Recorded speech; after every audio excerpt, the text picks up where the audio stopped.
Hello YouTube, Chris Worden. So today's video is to let you know what's going to happen if you try and strike a company off with a bounce back loan. So if you like the videos we do, please hit the subscribe button, give us a like and add any comments into the section below.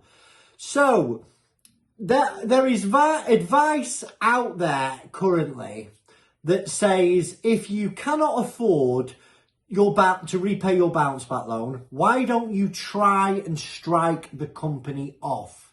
So if you've seen previous videos of mine, you can strike a company off by filling out a DSO1 form and sending it into Companies House. So I had a number of inquiries last week of people that had done that. Now, here are the results.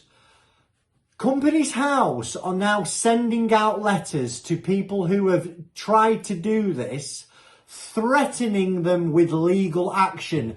Do not do this. Do not try and strike the company off with a bounce back loan. So one of the letters that my client, I say my client, it's not a client. One of the letters that one of these inquiries received was to remind them that under section 1006 of the Companies Act, creditors, members, employees and all other notifiable parties must be sent a copy of the form DSO1 within 7 days of the application being made. Failure to comply with this requirement is a criminal offence where the directors can be held responsible.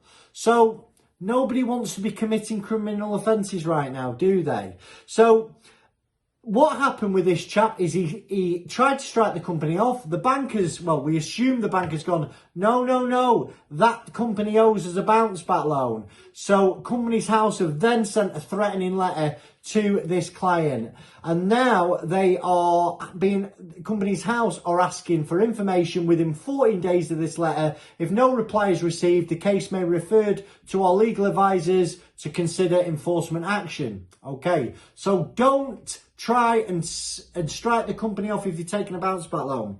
Now, another chap, he applied to strike the company off and he informed the bank that that he's trying to strike the company off, and the bank objected, so he's back at square one.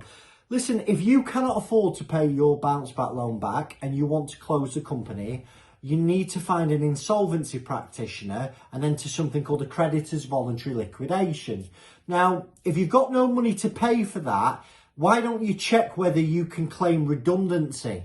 The average, if you've been in service over 2 years, if you've been on the payroll for over 2 years and you've worked 16 hours a week, it's highly likely you'll be able to claim redundancy, and it could be at least £4,000, and the average claim's £9,000.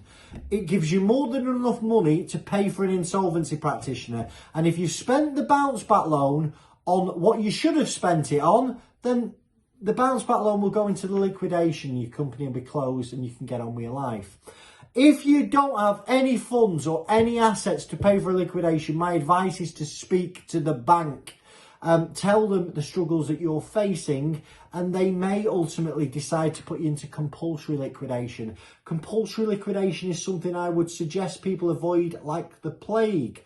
But if you've used the bounce back loan for what it was meant to be used on, if you've run your company properly up until that point, then it doesn't sound like you have many other options left. I hope you found this useful. Thank you for your time. And if there's anything that you need, please go and get in touch with me. Have a lovely day. All the best. Bye-bye.